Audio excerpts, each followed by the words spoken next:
Satreskrim Polresta Cirebon mendalami kasus dugaan penculikan anak yang viral di media sosial.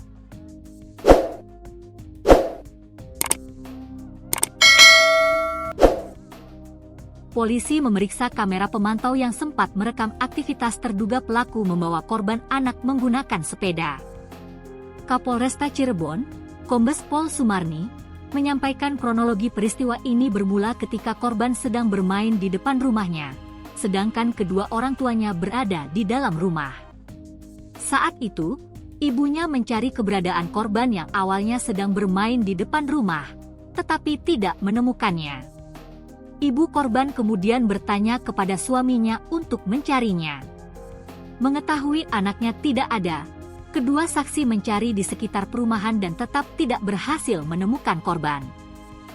Kemudian didapat petunjuk rekaman CCTV bahwa korban dibawa pelaku menggunakan sepeda, kata Sumarni dari rilis resmi yang diterima Kompas.com pada Selasa, 26 Agustus 2025, siang. Setelah pencarian, ada warga yang mengenali pelaku. Kedua orang tua korban bersama beberapa tetangga mendatangi rumah terduga pelaku. Keduanya langsung menemukan korban dan membawanya pulang ke rumah. Setelah tiba di rumahnya, Sumarni menyebut korban mengeluh sakit di sekitar bawah perutnya sehingga disarankan untuk mengecek kondisinya ke rumah sakit. Namun, korban tertidur sebelum ke rumah sakit karena sudah malam. Sumarni menerangkan, kasus dugaan penculikan ini seketika menyebar di media sosial.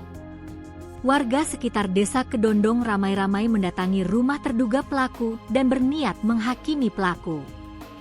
Petugas berusaha melakukan pengamanan dan membawa terduga pelaku untuk menghindari amukan warga.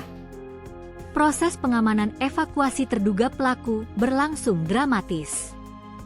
Beberapa petugas kepolisian dari Polresta Cirebon dan Polsek Susukan menjadi korban pelemparan oleh warga. Hingga saat ini, petugas masih meminta keterangan terduga pelaku serta memeriksa sejumlah saksi-saksi. Kasih Humas Polresta Cirebon, Ibda Ivan Arif Munandar, membenarkan adanya peristiwa pengamanan yang dilakukan Polresta Cirebon.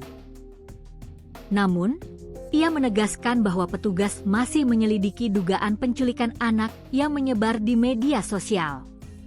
Info awal penculikan anak sedang kami dalami.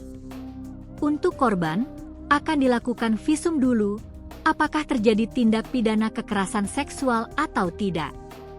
Termasuk apakah ada bukti lain selain penculikan, kata Ivan saat dihubungi Kompas.com pada Selasa, 26 Agustus 2025, siang.